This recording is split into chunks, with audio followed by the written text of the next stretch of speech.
Shabbat Shalom.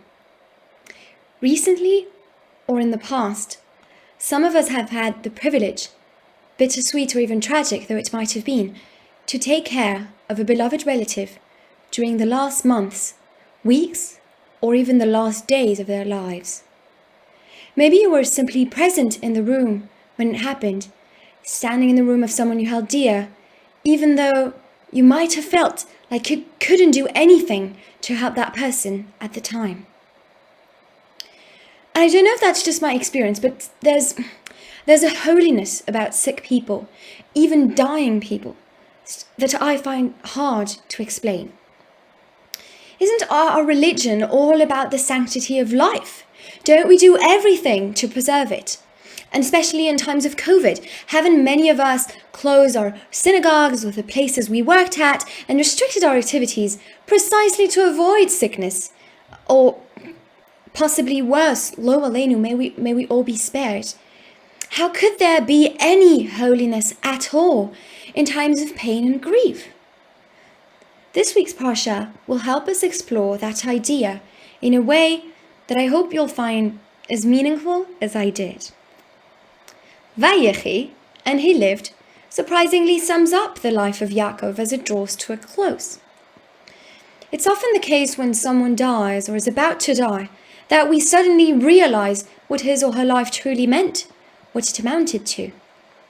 In a striking episode, right in the beginning of this parsha, we find the patriarch on his deathbed, asking his son Yosef to swear not to leave his remains behind in Egypt, but rather to carry them away and bury them in the burial place of his fathers.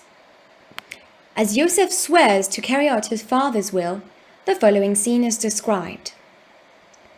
Vayomer, he shavali. He says, swear to me. Vahishavalo. And Yosef swore that he would do it. Vayishtachu Israel al Rosh Hamitah. And then Israel, which is the other name of Yaakov, bowed at the head of the bed. But wait, what is Israel, namely Yaakov, bowing to exactly? One might say, well, he's lying in bed, so he's situated at the head of the bed, and he's bowing in front of his son to kind of say thank you, right? While it may be logical to assume that, it is not the direction taken by the Midrash, by the narrative exegesis of the Bible, as related by our main commentator of the Torah, Rashi. Rashi says, Vayishtachu Yisrael l'shchina she'omedet alav. No, actually Yaakov was bowing in front of the divine presence that was standing in front of him. The divine presence no less. But why is the Shekhinah, the divine presence, here in the first place? I mean, I could imagine the Shekhinah, in the Beit HaMikdash or in the Holy of Holies, the Kodesh HaKodashim, right? But here, it seems a little bit out of place. Well, maybe it's because Yaakov himself was so holy. He had this amazing privilege of having the Shekhinah kind of stand by his side as he was very old and about to die. But that's because it was Yaakov, right? Nope, actually, no. Because Rashi goes on to explain al Rosh Hamitah as meaning not situated at the head of the bed, but rather towards the Shekhinah. And Rashi adds significantly that the Chachamim, our rabbis, inferred from this that the Shekhinah, the divine presence, is always located above the pillow of a sick person.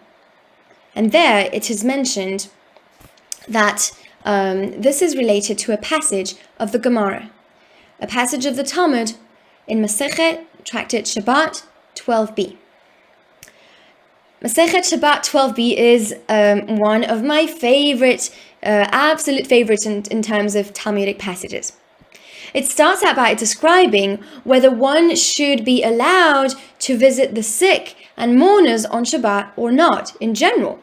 Because after all, visiting the sick and the dying, the mourners is quite sad, right? So it seems to run counter the spirit of Shabbat, which is all about joy, profound joy and peace. But it ends up being permitted after all. And the next question that comes up in our Gemara is when we pray for a sick person so that he or she will get better, and when we address them in their presence, should we do it in Hebrew? Which is good, right? It's Lashon HaKodesh, it's the language of holiness, but maybe they won't understand. So maybe should we address them in the language that the person will understand? Well, it is mentioned that Rabbi Elazar spoke to the sick in Aramaic, which was the vernacular at the time. And the other sages, the rabbis in the Talmud, are wondering, wait, but the Malachi Hashara, the ministering angels, they only understand Hebrew, right? So if you're praying for a person and you want him or her to get better, then wouldn't it be preferable to kind of pray in Hebrew? Well, then again, the Gemara answers, nope. You don't actually need the ministering angels because God is standing right there. The Shekhinah is present. Once again, God is directly present. And that is why the Gemara specifically says that when somebody goes to visit the sick, they should sit neither on the bed nor on a chair, but rather they should wrap themselves in their talit, in their prayer shawl, and feel full of awe and actually kind of sit before the sick person, below them, to show respect and kavod and honor, because the Shekhinah, the divine presence, is above the head of the person, because as it is written in Tehillim, in the Psalms, God will support the sick on the bed of illness. And indeed, the pasuk says, well, that God will sustain the sick on their sick bed, and the end of the pasuk adds, you shall wholly transform his bed of suffering, alluding to God. So basically, the second half of the verse implies that the caring presence of God actually changes the meaning of suffering. Something is there that transcends suffering and announces its end.